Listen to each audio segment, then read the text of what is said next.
What kind of a show are you guys putting on here today? You're not interested in art? No. Well, look, we're going to do this thing. We're going to have a conversation.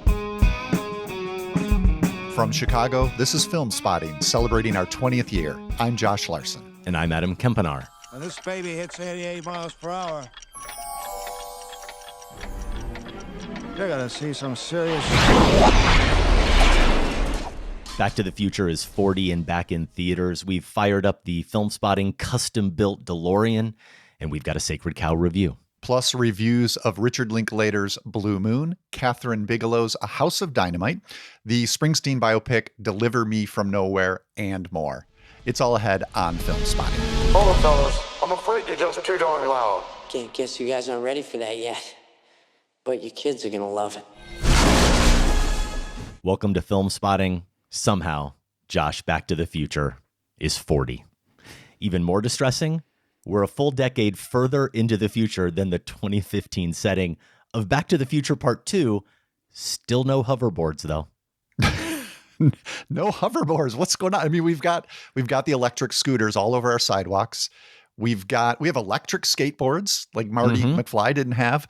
And whatever those things, I've seen guys flying around on just one wheel and they're leaning forward with motorcycle helmets. I don't know what's going on there, but I don't think that's a hoverboard either. No, we need them. Coming up, we both watched Richard Linklater's Blue Moon with Ethan Hawke as famed American lyricist Lawrence Hart. We saw Kathryn Bigelow's nuclear thriller, A House of Dynamite. We'll end with that one because we'll likely get into some discussion of the ending. So we'll give you a spoiler warning, but be warned.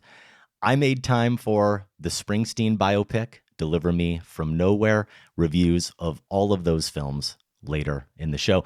We also have results and listener comments from our deeply flawed Robert Redford poll and a new poll, which is asking you to choose the second best Robert Zemeckis movie. A quick reminder, Film Spotting is now available as a video podcast. If you're a Spotify listener, you can toggle between video and audio, or you can watch the show on YouTube or at filmspotting.net. But first, Robert Zemeckis' first best movie, 1985's Back to the Future. Donations. You want me to make a donation to the Coast Guard Youth Auxiliary? Doc, I'm from the future. I came here in a time machine that you invented. Now I need your help to get back to the year 1985. My God.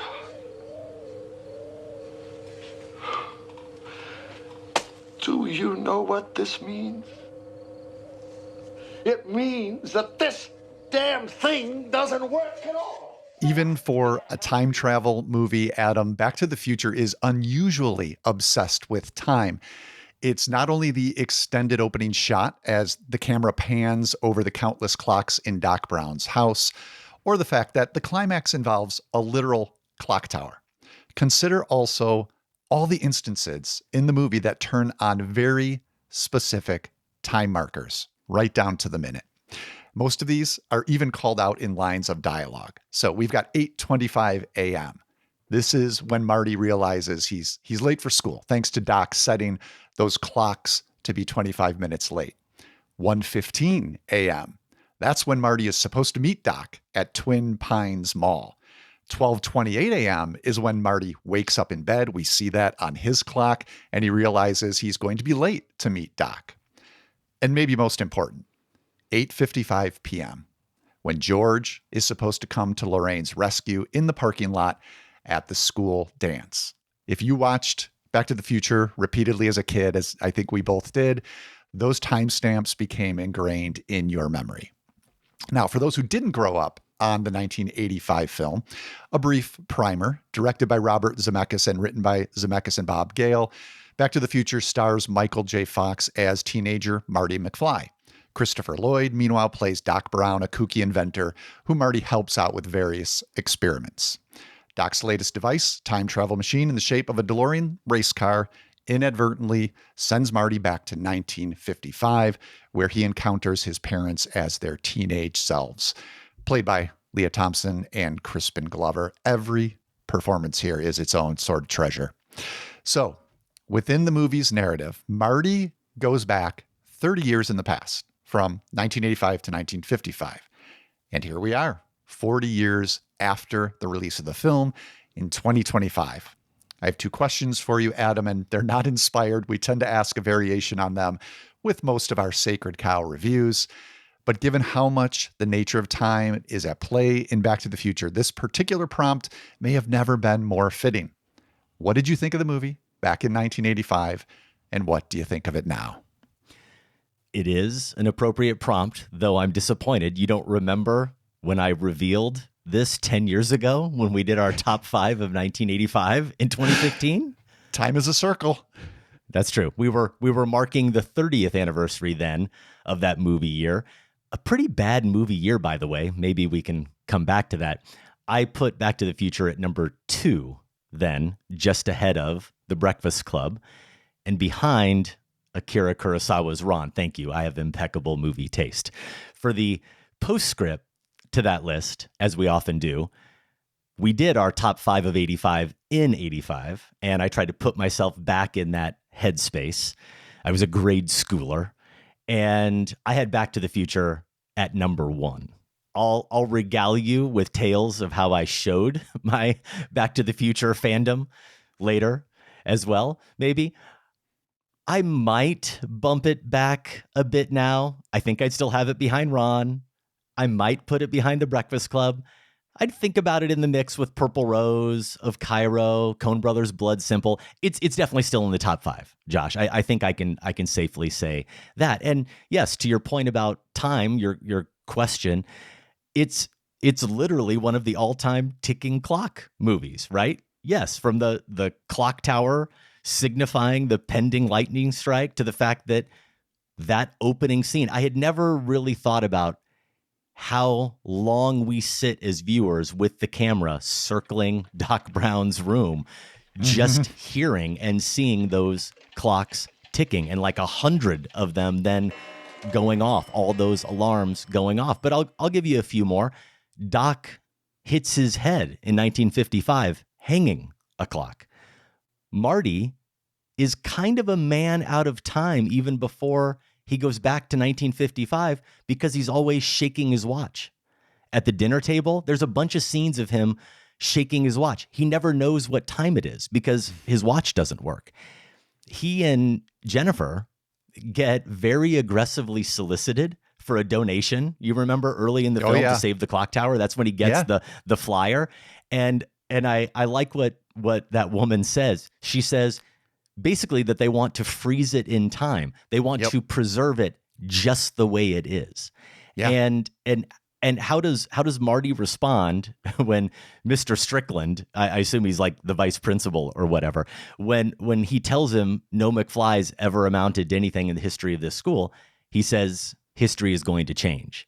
And that, of course, is also foreshadowing his eventual time travel. And this is usually what happens with these sacred cows, what makes them so worthwhile. What entirely justified this rewatch for me was connecting a couple of scenes that I had, of course, watched dozens of times before, but had never paid any attention to.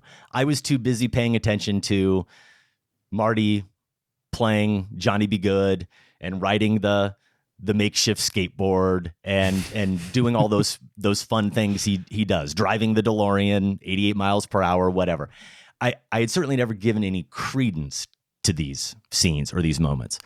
Marty says history is going to change because he's either so confident his band is going to pass that audition and get the gig playing the dance, or he's just able to display the false confidence that his father never can. Because what does he say after he fails the audition and Jennifer is urging him to send his tape to a record company? He says, what if I send in the tape and they don't like it? Yeah. What if they say I'm no good? What if they say, get out of here, kid, you got no future? I mean, I just don't think I can take that kind of rejection. But the key here is that he says, what if they say, I don't have a future, right? He's talking about history, and then he's talking about the future. And then he does underline it, Jesus, I'm starting to sound like my old man. Yeah. And what does Marty say to Doc when Doc thinks he's about to head out of the mall parking lot? He says, look me up. that tells you that Marty is legitimately worried about how he's going to turn out. We think of Marty McFly, even in my recollection of him, as this ultra confident, heroic, high school figure. And that's how I looked up to him as a kid. But he is anxious, he is nervous, he is insecure, and he's afraid he's going to turn out like his old man. And here's the part that really matters then. It turns out he does sound just like his old man, because George does say almost the exact same thing when Marty asks him in the cafeteria, I believe, what he's writing. And he explains that he's writing those science fiction stories about visitors coming down to Earth. And Marty has to say, I didn't know you ever did anything creative. And what does he say when Marty says, well, how come you never let anybody read them? He says, what if they told me I was no good? I guess that would be pretty hard for somebody to understand. And Marty says, no, not hard at all. Marty assumes, and he wants to be nothing like his father. He assumes he's nothing like his father. But it turns out they're both artistically inclined. They're both scared as hell, Josh, of others hearing or viewing their creative output and rejecting not just their art, but rejecting them because of it. And that no, not hard at all. And the way Michael J. Fox delivers it, again, something I completely just ignored in the past. And now it really kind of hits you hard. And 40 years later, Back to the Future is as fun as ever, but Marty's anxiety and having to confront seeing himself reflected in his father reveals a sneakily resonant story about self-doubt and self-discovery. I very much appreciated that father-son rhyme and this particular psychological element that you're calling out on this watch, because initially watching Michael J. Fox's Marty McFly, I didn't buy this cocky kid, right? It didn't seem innate to the performer, let alone the role. And by initially, I mean on our recent rewatch. It was something that surprised me. Like you, in my memory, Marty was the coolest, right? And then I'm watching Michael J. Fox and thinking, this doesn't really seem like him. And we can maybe get into more about the performances later. But that element that you just discussed, his insecurity about sending in his audition tapes and how it is later rhymed with George's insecurity or doubts, I thought solved that for me. It solved the performance a little bit and solved also, these two characters often seem so far apart, especially when Marty gets to 1955 and he's always coaxing George on. It's like, where did this Marty come from if he came from this George? But there, you just keyed in on the psychological element where they really are father and son. So, yeah, I appreciated that quite a bit on this rewatch as well. So when I did first see Back to the Future in '85, I'm sure we've touched on this over the years on the show, as you mentioned. It was like my world. I mean, I was obsessed with Star Wars at the same time as well, but this felt, in it's sci-fi, but it's also more reality based, like a little more grown up, maybe at that age. Back to the Future. And yeah, I wanted to be Marty McFly. I will credit him or blame him for the hot pink skateboard I had with the, how the top of the skateboard had the gritty, like the black grit, so you could so you wouldn't slip off, right? I'll never forget that, like the grit was like glistening. Somehow it kind of glowed in the sun too. And oh yeah. I know what you're talking about. I just thought I was the coolest rolling down, in Crestwood, the streets of Crestwood. So yeah, went for this movie hugely. And that being said, haven't revisited it many times in recent years. Did a ton as a kid. And what I did remember from those early viewings is something I brought up on the show, which is it was the first time as a kid I realized my parents had lives beyond being my parents. And this was huge for me at that age. We did our top 5 lessons I learned from the movies, where I listed Back to the Future there and said that the lesson was the world existed before me. Just opened up my own time-space continuum. My parents, my grandparents, my teachers, all like not only in the past, but in the day-to-day, they actually had concerns that didn't involve me. Maybe I was just a particularly narcissistic kid, but I think that's something you have to realize, right? Eventually. And Back to the Future was crucial for that. So, I do think that is the movie's philosophical genius. And I do think this is why Back to the Future genuinely needs to be regarded, honestly, as a work of philosophy. This is about humanity's understanding of ourselves in relation to time and how everything, our relationships, our self-identity, which is what you were just touching on a little bit there, our desires, our dreams, all defined by time, right? And the reason I respect Back to the Future so much is because this quality is not just a side product of like a high concept. Like, what if we sent a kid back in 55 and he ran into his parents? You know, you'd probably still maybe have some of these thoughts. But in Back to the Future, the filmmakers have embedded this existential idea into the movie's conception and also execution. And I want to credit the screenplay here by Zemeckis and Bob Gale because it continuously balances that adventure / sci-fi element, the one we loved as kids, with this personal / existential element that we've both already touched on. And here's a clear instance of how they do that. When Marty first arrives in 1955, after he gets, out of the barn and gets to the town center, he goes to the diner, and what happens? He runs right into his father, and he sees Biff bullying him. Hey, McFly!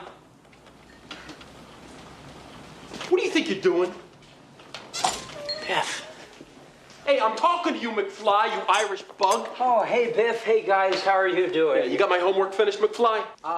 And so right away, the screenplay gives us an instance where the science fiction immediately becomes personal. And all of a sudden, this is about more than the possibility or the rules of time travel. It's about what it means to Marty's actual personal life. And I think maybe if Back to the Future doesn't always get credit for having this sort of depth I'm talking about, it might be because, and here was my other realization, which is the dumbest realization in the world. You already touched on it on this rewatch. This movie is so freaking fun. I mean, philosophy is not supposed to be this much fun, but this movie is a blast, from the pacing to the imagery to the performances to the ideas. It's just an incredible thrill ride with a depth that, not all the thrill rides of the 80s necessarily gave us. Mm-hmm. You mentioned that moment when it instantly becomes personal, and the way Zemeckis shoots that also so nicely reinforces that. And I don't have the exact breakdown of it, but if you've seen the movie recently, and this was the first rewatch for me, Josh, since I was a kid. Now, I watched it enough times as a kid to last a lifetime. Sure. But I can remember how he reveals the way Marty turns as he almost feels George's presence, right? Or something about that moment where Biff walks in and he has to turn. But it's the fact that when he turns to look, and then their faces in that moment almost align in a way that you realize that there is a symmetry between them. It's like visually, a persona shot, right? Almost. I was going to say it borders on Bergman, as close to Bergman as Zemeckis gets. That's there in that shot. You're exactly right, and I really appreciate that. And I'll give you a counter to that that's more fun, but a nice bit of visual flair that is obvious, but I had never paid attention to before. When, of course, Doc Brown says, "We're going to send you back to the future." What does he do? He says that, and he makes that sweeping gesture, breaking the fourth wall, looking right at the audience, looking right at all of us who are there in the future. If we could somehow harness this lightning, channel it into the flux capacitor, it just might work. Next Saturday night, we're sending you back to the future. I'll go back, since you talked about having the skateboard. I was never a skateboard kid. I just couldn't.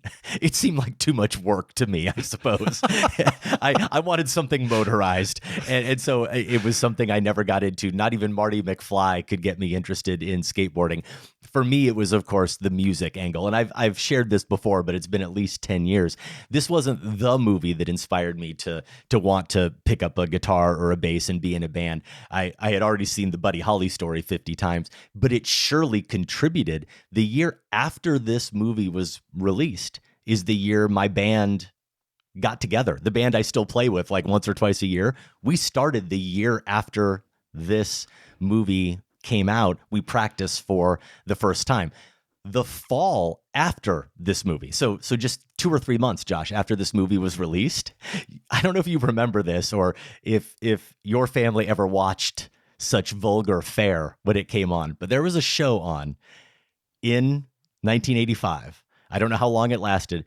There was an early version of lip sync battle, effectively called Putting on the Hits. Putting on the Hits. It was judged.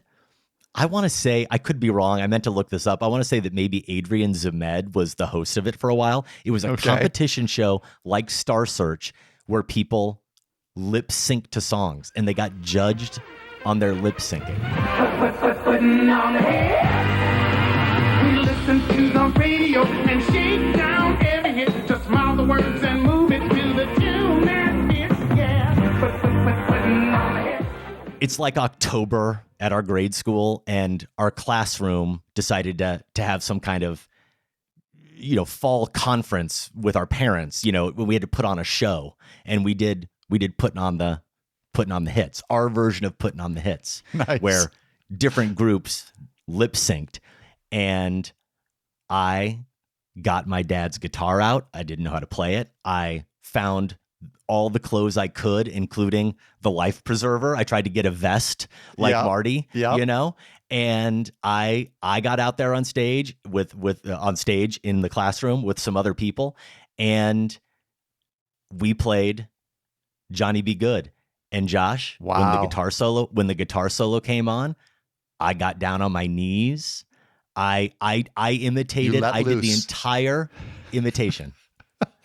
I did the imitation of Marty imitating Chuck Berry. I did there in the classroom. And then the code to this story is then later that next summer, we had this thing growing up in Grinnell called Happy Days. They may still do it. Very Hill Valley. We would get together in the town square and whatever. And there was a stage where they did a lip sync contest. I guess that's all we could do for creativity back then. And there was a prize and all this stuff. We did Johnny Be Good, and I was doing my guitar thing again. But I think I was even doing the singing too. And we said, we're doing Johnny Be Good. Josh, they played the Chuck Berry version of Johnny Be Good. Not the movie version. We didn't even think about that. And of course, you it's were very just lost. Different. Completely lost. No big Back to the Future guitar solo. No nothing. It was a disaster. Needless to say, we didn't win. So yes, I was. You imitated him as a skateboarder. I imitated him as a guitar player, and it set me down the path as a musician. In my case, skateboarder is a strong term. So I was probably as much of a skateboarder as you were a guitarist at that point. Yeah, and as a lip syncer, I suppose. But where I'll go with this is, how about, what do you make of Michael J. Fox as an actor here? Because, of course, at this time, I was very much a Family Ties watcher, and I enjoyed him very much as Alex P. Keaton on that show. And famously, he replaced Eric Stoltz, and I enjoyed Eric Stoltz as an actor in the 80s with Leah Thompson in a movie like Some Kind of Wonderful. And I know he could play, now that I'm talking about the Marty McFly character, as someone who's insecure and anxious and actually a little bit of an outsider, even though we don't think of Marty that way. Eric Stoltz could play that, but Zemeckis has always said Eric Stoltz was doing a fine job. There was just something that he wasn't bringing to the character that didn't feel right. And as soon as Michael J. Fox got in the role, it did feel right. And what I don't know if it is that anxiousness, that anxious quality, and that little bit of insecurity that the character needed. He was 23 during filming, obviously way older than the character was, but the casualness, the comedic chops that he has, the casualness, for example, when Doc Brown in that opening scene says, "Oh, by the way, be careful with the speakers, they might overload." And he says, "I'll keep that in mind." The way he can casually deliver a zinger like that. The bug eyes that he makes when Lorraine says, "You're beginning to sound just like my mother." to him, you know, and the physical comedy bits too, when he falls over, putting on his jeans in her bedroom, and even funnier when he falls over at the end when his parents walk in and he can't believe the sight of them. Those are all moments where I really appreciated Fox as a performer in this film. Yeah, I think you hit all the right examples, and the key, maybe the distinction with Stoltz, although Stoltz can do comedy for sure. But yeah, casual comedic chops, the way you put it, is exactly where my mind was going while watching him here. And you know, I think this does come from being honed on a sitcom like Family Ties, because you need that precise line delivery, but it also has to come across when actors are doing their best in those scenarios. It is casual. It isn't prescribed. That's when sitcoms are really bad, right? Is when it's just reciting the jokes. And Fox is doing so much more here. As you also said, the physical comedy is key.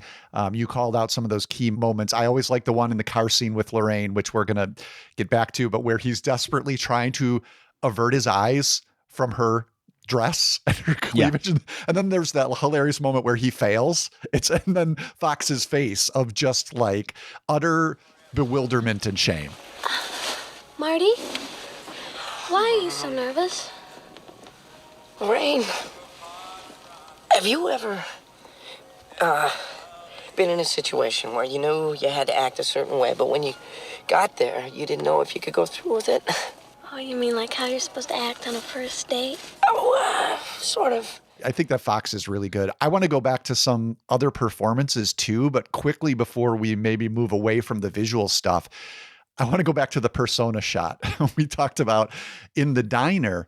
I'm so glad you called that out, because one other revelation for me about why I really do revere Back to the Future so much on a filmmaking level, not just this philosophical or even entertainment level, is because I think it has something. I was trying to think of a way to describe it.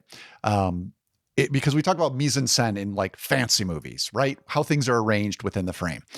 And I think what Zemeckis manages here is something that's more like pop iconic mise en scène. And by pop iconic, I mean particularly the use of the frame, particularly within the context of an engaging popular narrative, but in a way that will then create a lasting image in the popular consciousness. And you just demonstrated this, Adam. Like even it wasn't like necessarily the precise description, but that moment stuck in your mind where George is sitting at the diner counter, looking at the kitchen, basically. And we see him in profile. Marty sits next to him, and then Marty recognizes who he is. And we watch his recognition because Marty's face shifts to the left of the screen past George's profile. And we have Michael J. Fox, great acting here too, just like his mind being blown in the way the movie was blowing my mind at the time. And Zemeckis captures this in that one image that has lodged itself in both of our heads. Quickly, a couple other of these pop iconic mise en scène, the tire track flames between Marty and Doc's legs when the DeLorean disappears on the test run, right? Just the perfect searing image. And we get a reverse shot that complements it of the license plate spinning on the ground between them.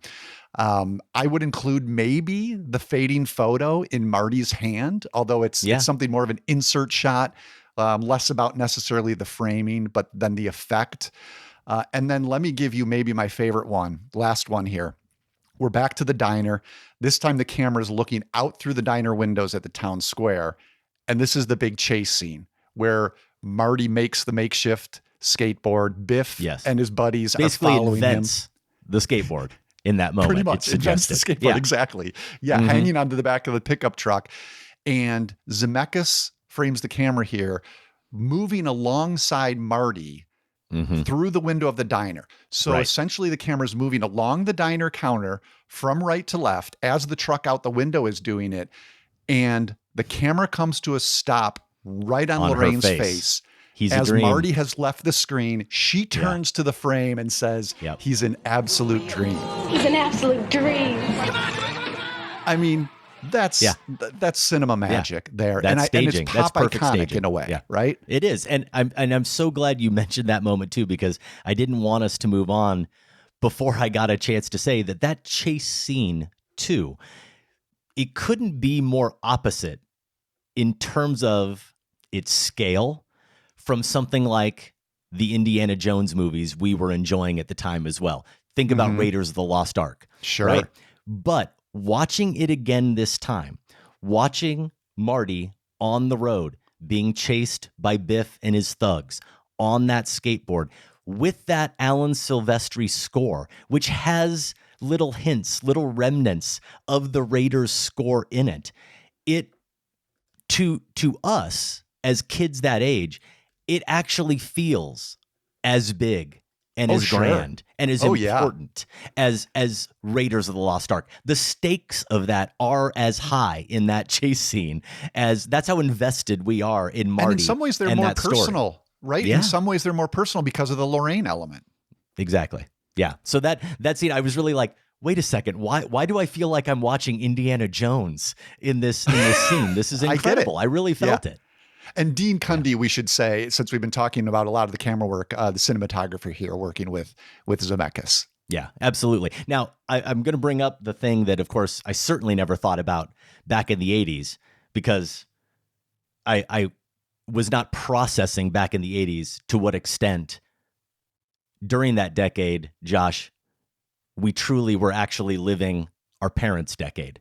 Through pop culture, the 80s were actually more like the 50s. And we can only look back on that and realize it now. Back to the Future was part of a wave of films that were doing this, that were looking back to the past. And our culture politically, it wasn't just our pop culture that was doing it. And we're going to talk about Blue Moon in a bit. And in that movie, you'll hear Lorenz Hart say, and I may not be getting the quote exactly right, but he says there's nothing wrong with Oklahoma other than the fact that it's nostalgic for a time in America that never existed. And I thought, wow, every time coincidence spotting comes through, because whether it affects how you feel about the movie or certainly how you feel about Back to the Future as entertainment, I think we at least have to talk critically about the fact that Back to the Future, like so many 80s movies, appears to be nostalgic for a time in America that never existed, which is problematic when the dominant political statement of that period was make America great again, which it was under Reagan. And Doc himself says, in that moment, that funny moment, the actor, like he's president, but that was the case. Like Reagan was all about just trying to revert back to the 50s. Let's go back to this fantasy version of American life, these apparent glory days where we'll overlook things like racism and sexism and economic inequality and whatever pollution. We can go on down the line. And it was the juxtaposition here again, never paid attention to these things really before, but the way Hill Valley is depicted in the future. Yes. I mean, let's even look at things like, of course, the family things. Lorraine drinking vodka at dinner, just straight up drinking vodka at dinner. And the fact that the family lives in a crap hole of a neighborhood, it seems. But the town square itself is pretty dilapidated, Garbage, right? It does graffiti, not look like a good graffiti, all this stuff. And Josh, I don't know if you noticed, did you see what movie is playing on the marquee? Oh, yeah. Porno. It's Orgy American style. There is porn, and it says XXX. Like, apparently Hill Valley is Norman Rockwell by way of Travis Bickle. Like, what is going on here? And one of the parts in this bad version of Hill Valley, which is the present version, Goldie Wilson is the mayor. Goldie Wilson's the mayor, and he's because he's supposed to be reelected. So apparently, even though in the past it's like a triumphant thing that Goldie's going to be mayor, he's apparently not doing a very good job because Hill Valley seems to kind of suck. And when he goes back to the past, what's the past? The past is indeed, as the slogan of Hill Valley says, a nice place to live. It's idyllic with Ronald Reagan up on the screen and Barbara Stanwyck on the marquee, and Mr. Sandman is playing, and there's green grass and there's blue skies. And if the other part to this, of course, that if you really want to extend this line of thinking, if you were one of those people that ever made a joke about Seb and La La Land, being really, really into jazz for whatever reason, that was something you made a joke about. You have to be just apoplectic about the suggestion that Marty invented rock and roll, right? In this film. It's rough. So yeah, and it does, just to conclude this, the movie does what a lot of movies of this period and even movies from now do, that go back and look at historical moments from the past and extend this kind of fantasy version. Is there are examples of chauvinism, there are examples of racism, but what they do is they encapsulate it all in obviously evil characters like Biff and his thugs. So it makes it seem like it's easy to overcome. We know who the easily identifiable evil people are, so we can all as viewers go, oh, okay, well, we feel superior to them, and it really wasn't about any larger systemic things. It was just a few bad apples. Yeah, I think it's what you're describing is, it makes it feel like the movie is gesturing towards those concerns, right? Yes. And maybe not fully invested in them or taking them seriously. I had similar thoughts watching it, and yeah, the Mayor Goldie thing was kind of a real red flag. Goldie, played by Donald Fulilove, who we meet in 1955, says, "I'm going to be the first black mayor," right? When he's working at the diner. And yeah, what does that mean that they represent, as you said, his mayoral stretch is coinciding with this dilapidated version of the town? That's not great. I do think that while it's not thoughtfully and fully considered, the inclusion of things like racism or chauvinism, or even the fact that rape, was a real thing in 1955, I think that does puncture the Make America Great Again sensibility that is partly at the heart of Back to the Future. I think overall, that's a correct reading, that it's looking back to the past, as so much as the 80s did, in a way that, yes, never existed, but in our minds, in some people's minds, does.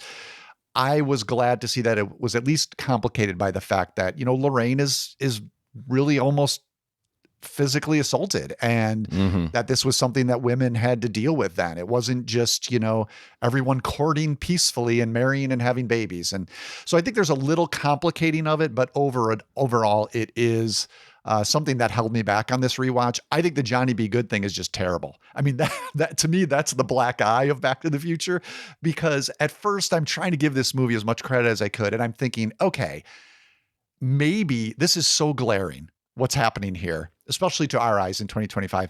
Is it possible that even in 85, they were thinking of this as a bit of meta commentary on white appropriation? Like, could the people involved have been smart enough to say, we're going to make this so ridiculous by the performance that Marty gives, doing the Johnny B. Good song, that we're kind of winking at how ridiculous it is.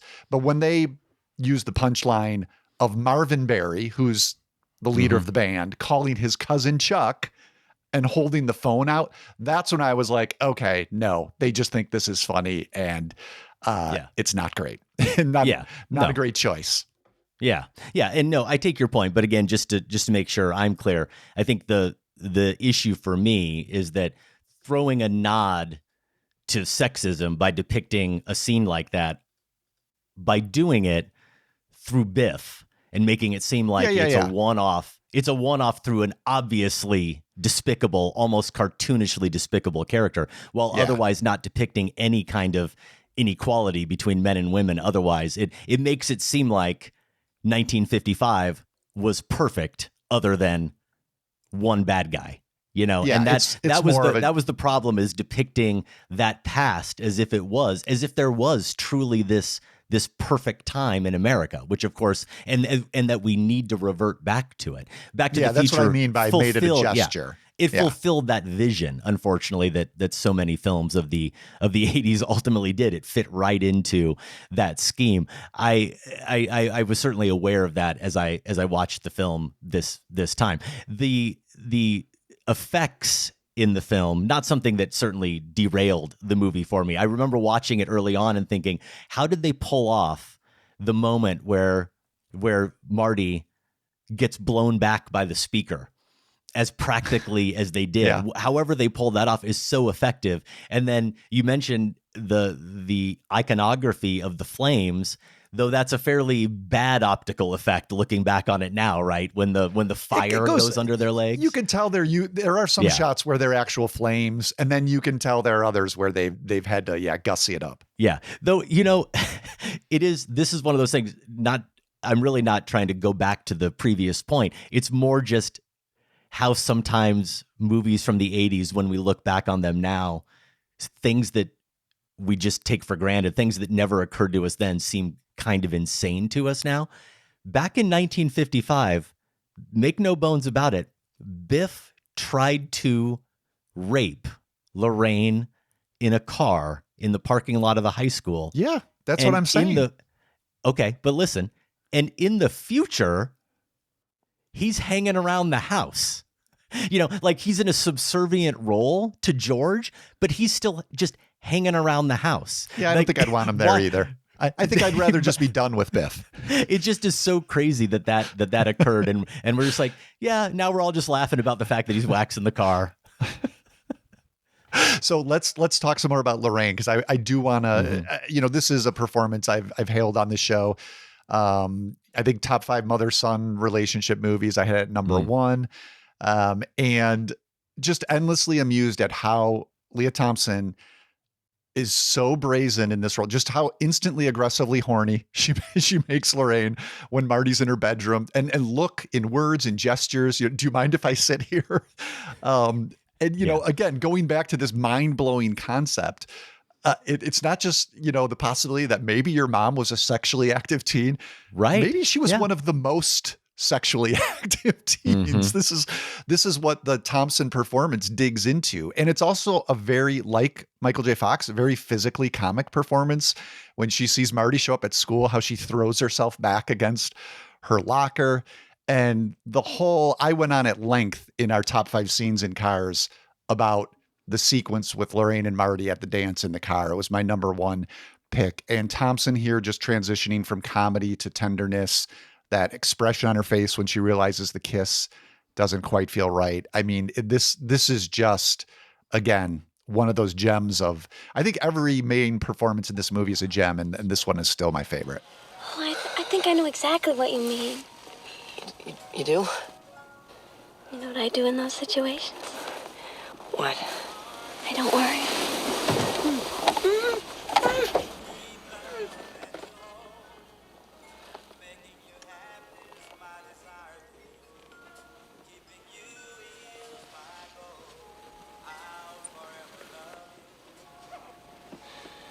This is all wrong.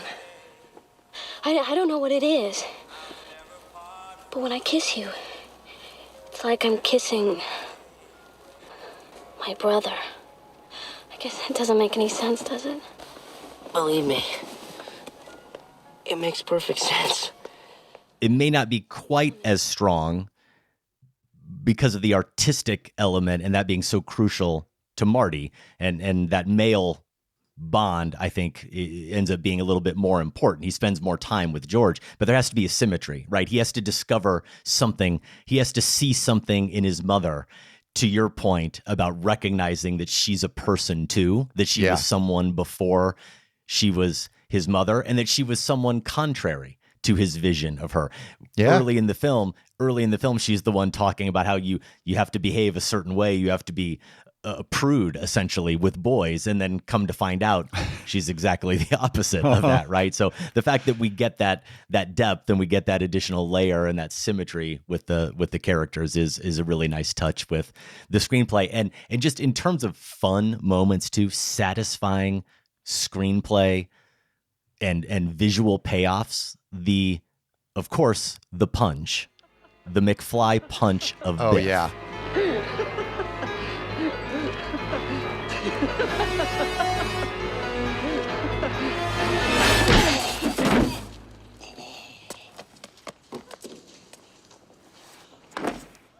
The way the camera just lingers on the two of them as she takes him in that moment is extremely satisfying. Yeah, it's a nice touch.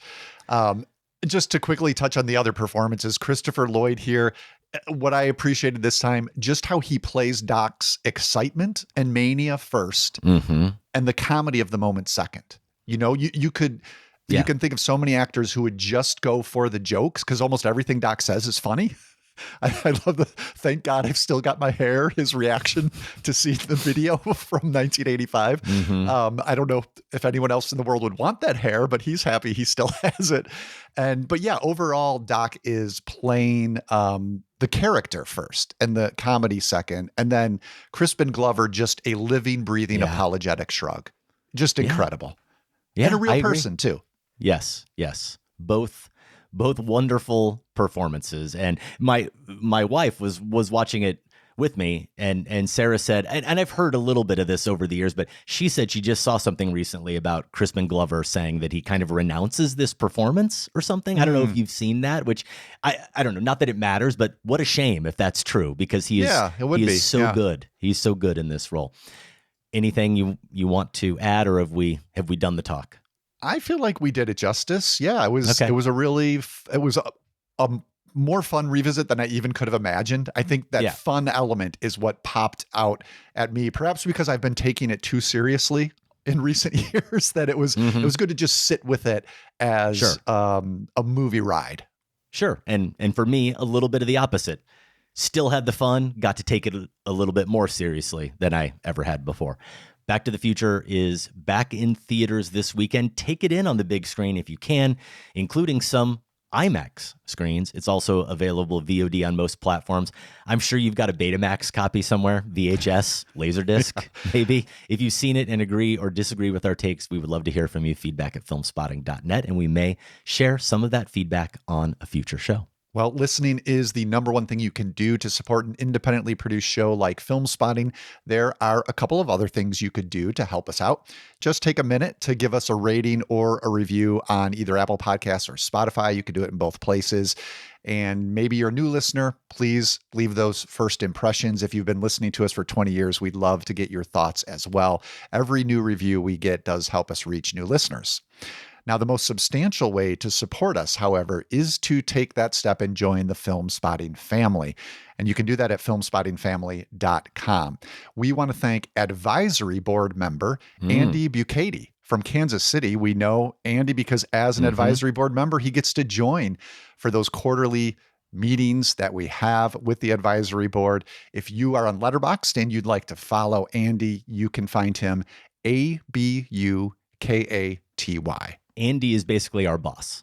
That's what that means. That's kind of how it works when you're at the advisory board level. Yeah, that's right. Andy writes that he found the show during the pandemic via an Apple Podcast recommendation based on other movie podcasts I was listening to at the time. There was no specific episode that kept me listening. It just quickly became apparent that this was the perfect movie podcast for me based on the host's rapport and sensibilities, obviously thoughtful preparation for every episode, how sadly rare, Andy says, and the balance of insightful and fun segments. Well, thank you, Andy. Realizing there was an archive that went back to 2006 was like revisiting Christmas morning as a 6-year-old.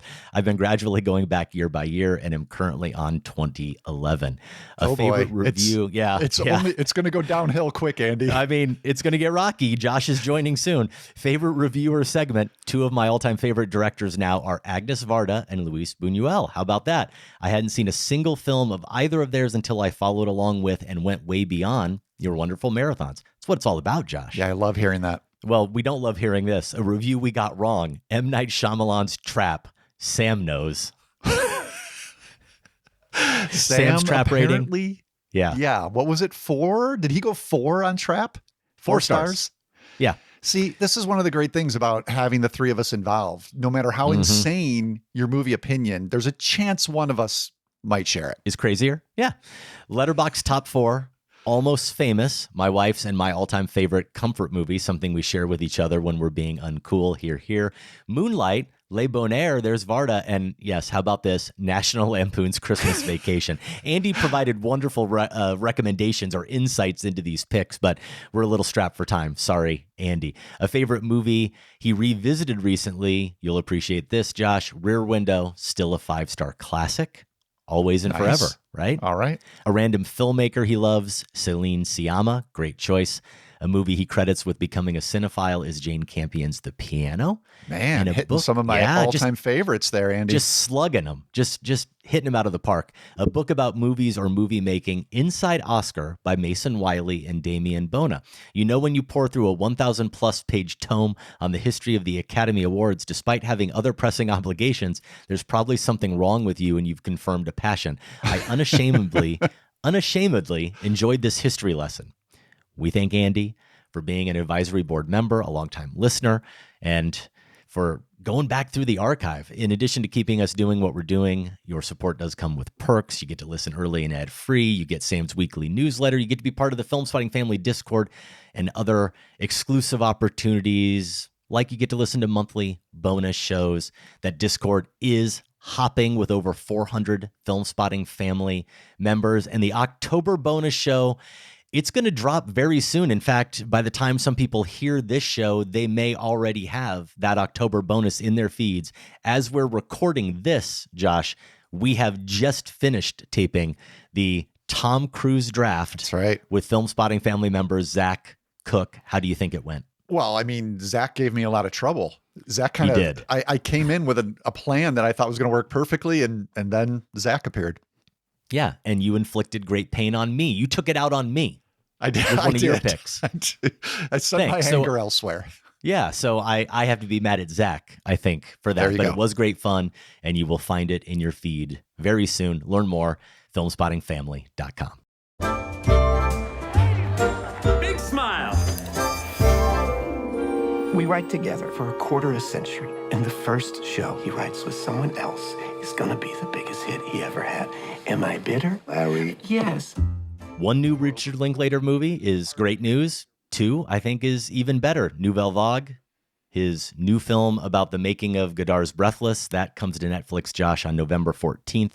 In theaters now, sadly, mostly empty ones, it seems, is Blue Moon, his 9th collaboration with Ethan Hawke. Hawke plays songwriter, lyricist Lorenz Hart, who, with Richard Rodgers, wrote some of the greatest songs of the 20th century. The Lady is a Tramp, My Funny Valentine, Bewitched, Bothered, and Bewildered, hundreds more, including the song that gives the movie its title. The film's setting is March 31st, 1943, at the famous Broadway restaurant Sardi's. It's opening night of Oklahoma, ! As his character is always eager to add on. It's Richard Rodgers' first collaboration with someone other than Hart, and yes, goes on to be a massive success, the likes of which Rodgers and Hart never had. Rodgers is played by the great Andrew Scott.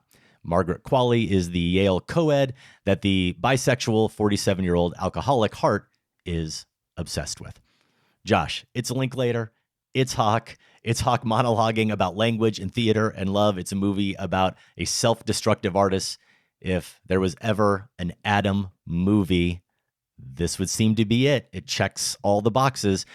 I'm going to let you go first. What did you think of Blue Moon? Yeah, I think it's pretty self-evident who's going to really, really go for this one. And I did like it, and who might not quite as much. I think the litmus test, if you're looking for one, if you're unsure where you are, how you felt about Ethan Hawke's Jesse in Before Sunrise. You know, this charming, this philosophizing, but desperately needy character, I think is maybe a good bar for how you'll feel about hanging out with Hawke's Lorenz Hart. I mean, they're miles apart in so many ways. Hawke's really ladled with some pretty grotesque, I think, makeup and hair work here. So he doesn't look anything like himself, but there is this strong spiritual resemblance that just hit me as soon as Hart kind of walked into this bar, sat down and started monologuing, launching into these self-serving stories, and does some Casablanca impressions. It's sort of, imagine Jesse if he grew up older, but hadn't been challenged by Julie Delpy's Celine, is how I thought about it. And so if that's, you know, if you want to see that sort of character, he's given full reign here. This is almost literally a one-man show, and then you'll probably enjoy it. And I definitely did appreciate Hawke's performance. I mean, you can't get around the level of like technical proficiency he's displaying by becoming this character and juggling all of the dialogue and the impressions, as I said, and the singing. And, you know, you can't help but be impressed by that. Now, there's another guy we didn't mention there in the setup who's in this bar, kind of tucked in the corner, trying not to be seen, and it's E.B. White. Yeah. And E.B. White, I know a little bit more about E.B. White than I do the musical theater background that the movie also swims in. So maybe this is why I was drawn to him, but I was also drawn to being not the heart who comes into the bar and regales everyone, but the guy in the corner who's like, oh gosh, I hope this guy doesn't look my way. And that's what happens. And then Hart kind of comes in and barges in on E.B. White's space. E.B. White, editor, of the Elements of Style, and also author of Charlotte's Web and Stuart Little. So I kind of felt, Adam, watching this a little bit like E.B. White, hiding in the corner, hoping Hart would move on. White comes around and is very polite and inspired me to do the same and open my heart to this movie and this Hawk performance, which I think helped me appreciate it as much as I did, even though I'm going to say I'm fairly confident, not quite as much as you did. Yeah, this is one I want to put away for later. I'm not going to say too much because it's going to come up again.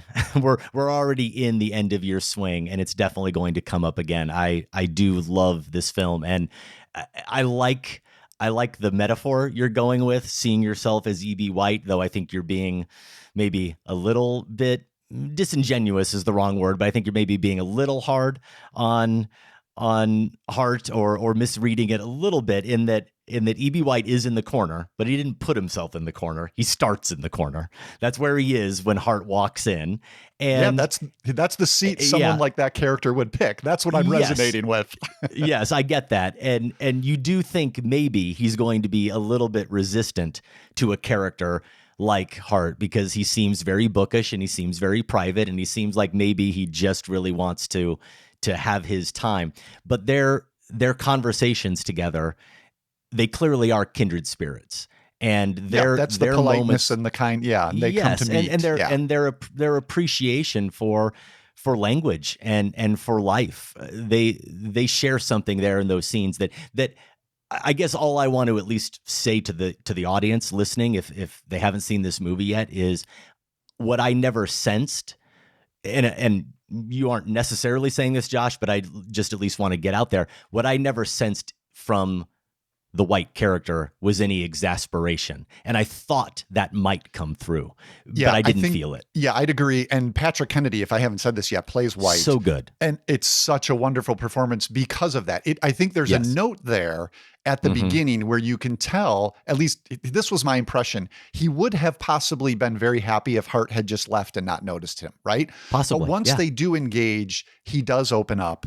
And they do make those connections you're talking about. I also think, in the performance's defense in terms of Hawk and the movie too, is that very self-aware of all of this, that it is this somewhat overbearing presence, right? And Before Sunrise had that self-awareness as well about Jesse. Yeah. So I think that's to both movies' credit, is that they recognize this quality in the character. This isn't something they're not aware of. One more last White thing is I am a little insulted that they imply in that conversation that Hart's sort of drunken story about a mouse in his apartment is what inspired Stuart Little. I mean, come on. You didn't need to go that far. This bothered Sam too. He hated it though only because it's so cutesy. Bad. He thinks it's cutesy. It's tacky, he doesn't like but it just for that reason. Insulting. And I like it means nothing to me. It just I don't see the reason to be offended by it, I guess, is my issue with it. But because the whole movie is such an invention. It's such an artificial, every aspect of it is an artificial invention. So, and I actually like the story he tells that leads to that. And I also like the idea. I love the idea of the way it shows how art for both of those artists, for all artists, is such a bit of thievery. It's always about not stealing from other artists, but from stealing from life, stealing from every interaction that you have. It's a representation of that. So I didn't mind it, but it's not as bad as Marty McFly stealing Johnny Be Good. I'll say, but it's, thank you. And your note about Patrick Kennedy, watching the film, this was one I watched at home, and after about 3 minutes, I really did. I I paused the movie, Josh, and I had to look up who he was because I didn't recognize him, but he also seemed familiar. And I was just kind of stunned by his presence. And I wouldn't have minded, honestly. And there's a vibe to this movie anyway that reminds me of this movie I'm about to mention. And I wouldn't have minded this entire movie, actually, as much as I loved it as is, if this was just a My Dinner with Andre, but it was E.B. White and Lawrence Hart. Like, it could have been just their conversations the entire time, and I would have been fine with Hawk and Patrick Kennedy. So, yes, going back to where this started, a Linklater film starring Hawk about an exceptionally talented musical artist, mostly talking about art. Of course, I loved it. And not just a talented musical artist, though, talking about art, but one of the great American writers almost entirely talking about language, celebrating language with every sentence, every phrase, every word. And I think that's a testament to Robert Kaplow's screenplay, of course, and it's a testament to Hawk. Blue Moon is a lyrical showcase for Hawk, whose performance is confrontational, yet tender and self-effacing. As you said, self-aware. You talked about his technical proficiency. He is so agile with those words, and he has to be. Yeah. I saw a quick video I'll mention online where Hawk was doing they were doing a post-screening Q&A, I think, or maybe it was a junket.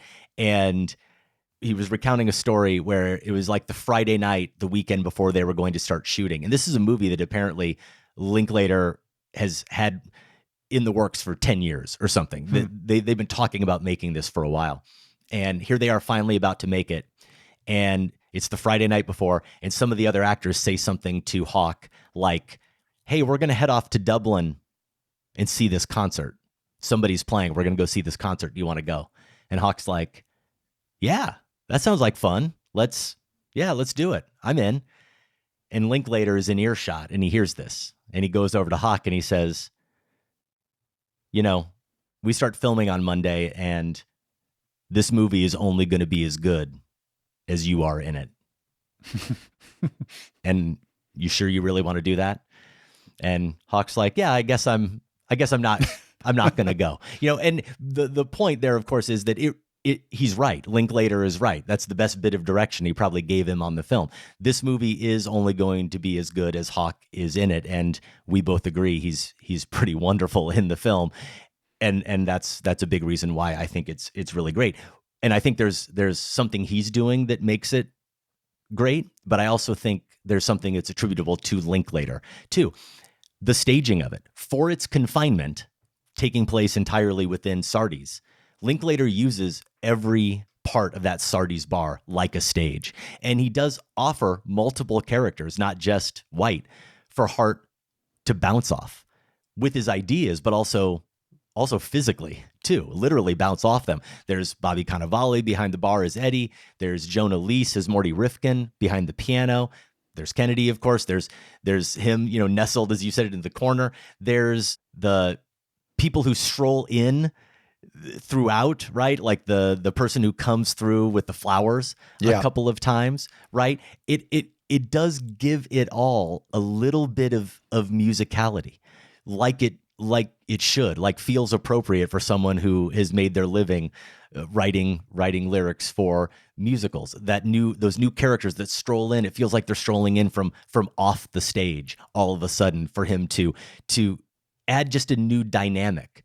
It shifts the dynamic of the performance, and it feels like a performance, and it changes it from a solo performance, as it feels at times, into these little duets that happen as he shifts his focus to the different people around the room. See, I always thought that your interests went more towards my interests.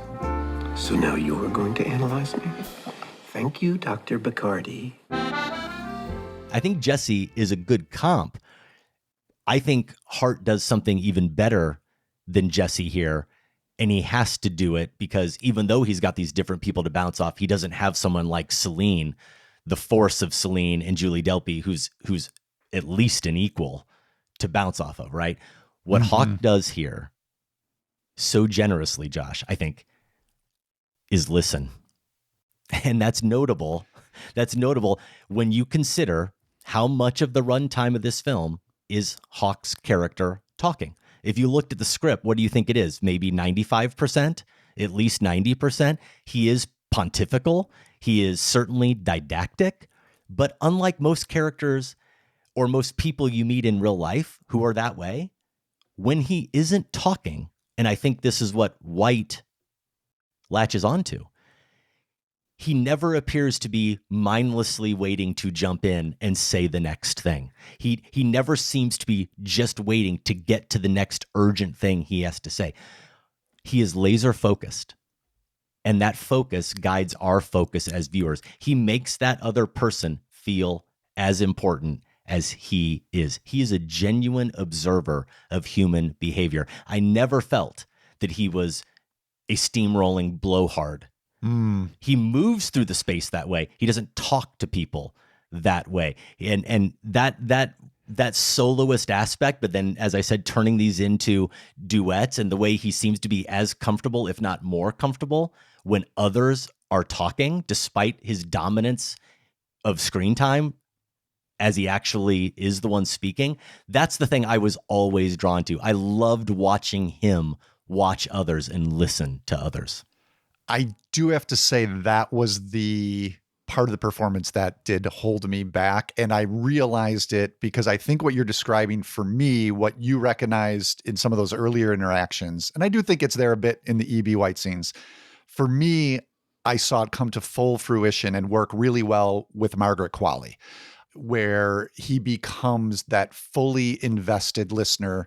Now, for the reasons are complicated, why he's a listener and why she's getting that attention. But when I saw those scenes later in the film between the two of them, I realized, for me at least, like, okay, this is what was missing a little earlier. Is I did feel like most of the other characters were like a ping pong tables for him a little bit. I felt that a little bit more obviously than you. Yeah, because for me, the ping-pongy aspect of it is only in the vibrancy of their ideas. But if he's not listening, you don't get the vibrancy of their ideas, because the language is so potent. He has to be listening to the words they're using. The phrasing, the sharpness of their ideas is so important that if he's the only one talking, then there is nothing to bounce off of. And that's what was so important. Yeah, he'll take like a phrase they use or a comment they make and riff off it in some way. Yes. And I think and for me, that was the technical proficiency level that I did appreciate. I will also just add that I made a comment about Andrew Scott maybe being our pound for pound greatest actor right now between stage and screen. Well, he's really good here. He cedes nothing as Richard Rodgers to this powerhouse performer in Ethan Hawke, but also the character Lawrence Hart.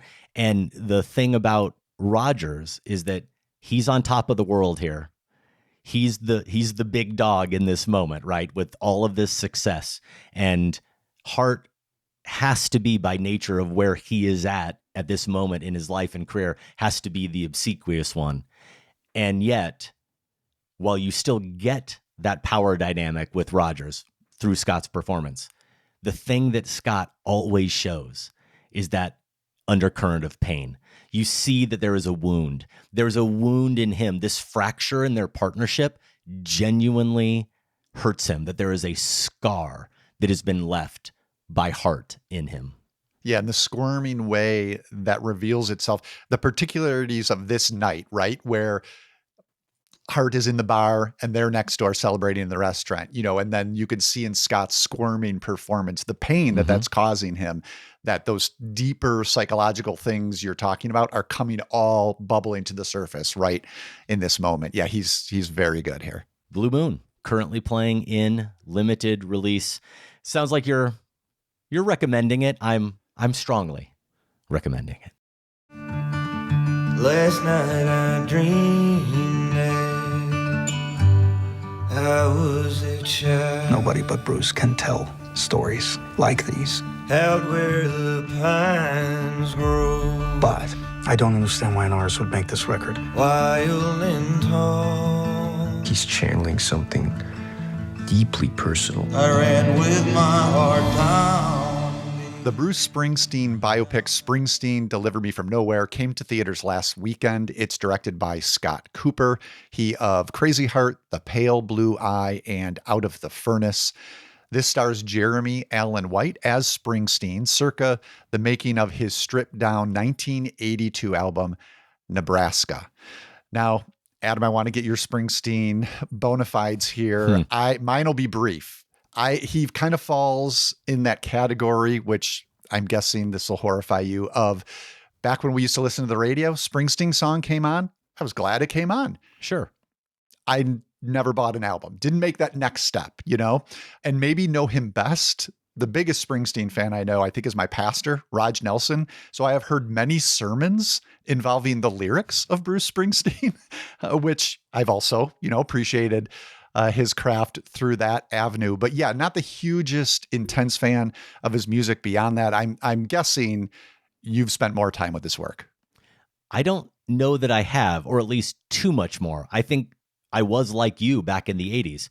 Born in the USA was a juggernaut album. It was everywhere, and that song is infectious. And of course, as I got a little older and I started thinking about songs a little bit more intently and intellectually, I realized that there was some real depth to that song in addition to its catchiness, and that made me appreciate it even more. But all of those songs from around that time, Born in the USA, I'm on Fire, even Glory Days. I mean, any of those songs that played on the radio, even Hungry Heart, all those songs that were popular, I enjoyed as well. But like you, I never owned a Springsteen album until actually much later in my life, when I think I bought Nebraska, when I realized that Nebraska was the one that everyone touted as probably the best Springsteen album, or the one that was the most authentic, the most pure.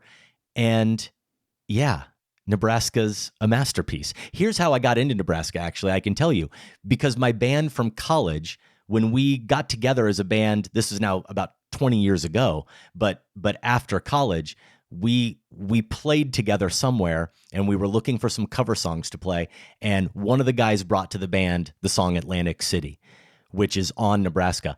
And I don't know that I had heard Atlantic City at that point. I don't know how that's possible, but it wasn't a song that was familiar to me. And I not only loved playing it, I just kind of became obsessed with the song Atlantic City. Well, Atlantic City is from that period, is from Nebraska. And that was my gateway into that era of Springsteen. So I bought Nebraska, and I saw Springsteen in concert in Chicago at the United Center, got to experience what a live Springsteen show, the full force of a Springsteen live performance. And once you see that, you kind of have to be a fan, because nobody performs like Springsteen. So I am a bigger fan than you, I would say, for sure. But I wasn't a huge fan back when I was a kid. And maybe talking about the live performance is a good transition into the film, because this probably wouldn't have been a surprise had I known more about the material and this specific period in Springsteen's life and career going in, the source material, the book, Deliver Me From Nowhere.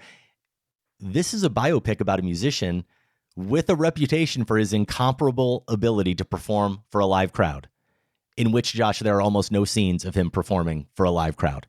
And the emotional catharsis occurs for an audience of one, and that's a therapist. Deliver Me From Nowhere is a movie largely about depression, and one of our most personal rock songwriters' journey to realizing that he can open his mouth to express himself to someone when he's not on stage. That's the journey of the film. And on that level, I can appreciate any biopic, any music biopic that defies some of those generic expectations. I mean, really, the movie opens with him playing Born to Run to end a tour. So you see about 3 minutes of a live performance, and you see them recording Born in the USA in the studio, maybe 3/4 of the way through the film. And that's about it as far as Springsteen performing. So that surprised me, and I suppose it surprised me in a good way. Right or wrong, you probably know this about me now over the years, verisimilitude in these types of films has mattered to me. It matters to me with music movies. I think it's more right than wrong to believe that here, because Bruce's artistic reputation is all about authenticity, and the movie documents the making of this album, Nebraska, which is his most authentic, or considered his most personal, his grittiest. It's the most raw. It's the one where he was just recording with him and his guitar in his bedroom, and some echo effects and in a cassette player, but otherwise it's just him. And Jeremy Allen White, as an actor, can embody Springsteen. He can hit the emotional notes that you need, but musically, it's him playing, it's him singing. He sounds like Bruce. He plays like Bruce. There's comfort for me in how right he gets that. One issue is, though, and I have issues with this film. I'm mixed on this film ultimately, is that when he's not recording Nebraska, he's writing Nebraska, and writers writing on screen is not only not very compelling, but to communicate whatever transfer is occurring between his brain, his subconscious, and the page, he can't talk to himself, or that would be odd. So we have to believe he's motivated to scribble things on a notepad or write it in a lyric. And that results in moments like him writing on a notepad, a yellow pad, double album ? Circle. or when he started writing lyrics, and then of course he's being haunted by flashbacks, black and white memories of his dad in his tumultuous childhood, the drinking and the abuse, problems between his father and mother, but also some tender moments between them. His father is played by Stephen Graham. And after all those flashbacks, and he's driving to the house he grew up in Jersey, and it's dilapidated and everything.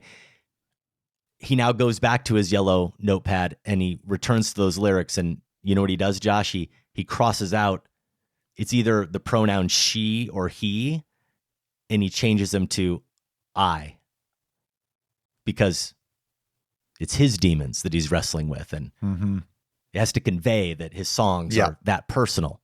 He's not going to hide behind these characters anymore. This is Bruce on the page. Deliver Me From Nowhere can't evoke the magnitude of Springsteen's interiority. Straining to literalize the mysteries and anxieties that Nebraska already mined. It's there in the music. The music is doing the work. The album's doing the work, and the movie is just trying to put it up there on the screen. And we have all those black and white flashbacks to reveal all that inner turmoil. But the other way, and it feels cliched and it feels heavy-handed, and the other way the movie chooses to allow us into Bruce's psyche is this. At 2 or 3 key points, after listening to demos, Josh, John Landau, who's like his best friend, longtime collaborator, friend, manager, producer. He's played by Jeremy Strong here. Jeremy Strong, in these scenes, tells us what Bruce is trying to convey. He articulates the inner turmoil, his psyche. In scenes with his wife, who's played by Grace Gummer. Poor Grace Gummer. Maybe there was more on the page. Maybe there was more that was shot. In the movie, she might have a single line. I'm not sure she even has that. Otherwise, I don't even think we ever hear her name, Josh. Her character is literally only there to be the surrogate for the audience. She's just to be there to be on the receiving end, so her husband can explain to her, to us, what Bruce is going through.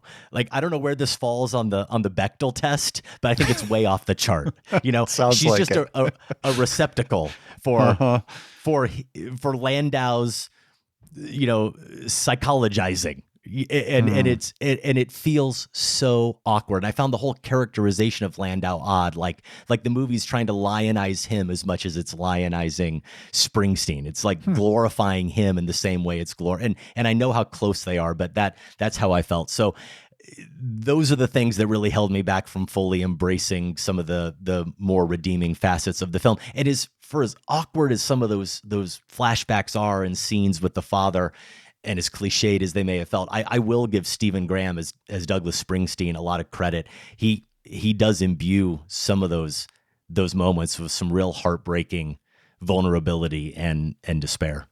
Sounds like my instinct to hold off until, Jeremy Allen White gets his Oscar nomination is probably a good one. I think I'll wait till that then happens. You'll have to see it. Then I'll catch up with it. An actor who I really admire. So I'm not surprised at all that he's quite good here. We've got Kathryn Bigelow's A House of Dynamite to get to. First, a bit of housekeeping. Next week on the show, we're going to keep the reviews coming, trying to get to as many things as we can. It's that time of the year where screeners, fortunately, are piling up, and it's just about making as much time as we can to see them. Right now, I have 5 films I am seeing on the docket. I don't know, Josh, that we'll both see all of them, but I do know that we've both seen Del Toro's Frankenstein with That's Oscar right. Isaac. Yep. And Jacob Elordi as the creature. That's had a limited theatrical run. It comes to Netflix next weekend. You had Pinocchio on your 2022 top 10 list. We've been fans of his work. I was so excited for this one. Can't wait to talk about it next week. I'm looking forward to it as well. Saw it on the big screen at the Music Box at the Chicago International Film Festival. So right environment. Did that pay off in my reaction? That's a tease in the business, Josh. We will also talk about, I need to see this one this weekend, Bugonia, the new one from Yorgos Lanthimos that expands this weekend. I was able to see The Mastermind, the new one from Kelly Reichardt. I don't know that you are going to be able to see it, Josh. So Begonia is opening around me, relatively near to me, I should say. The Mastermind, I might have to beg you to buy me another week on that. It is playing in Edinburgh, which I might be able to get to, but that's a little harder to get to than the other theaters I've been going to. But yeah, definitely The Mastermind is on my radar, and hopefully we'll be able to discuss that next week as well. Christie is also coming out. That's the Sydney Sweeney boxing biopic about Christy Martin. David Misha directed that. I've seen that. I've also seen Peter Hujar's Day, the new one from Ira Sachs. That played at the Refocus Film Festival. I think it was on the Chicago International Film Festival lineup as well. So a host of movies coming out and a host of movies that we've seen between the two of us. We'll have a lot for you over the coming weeks, all subject to change. As always, you can see what we have planned anyway by going to filmspotting.net/episodes. Speaking of plans, Josh, a press release recently went out, and I'm very excited to mention it here on the show for the first time. You know, you would have been part of this, but you had to venture off to Scotland. I know. I'm missing a handful of things. This one really hurts.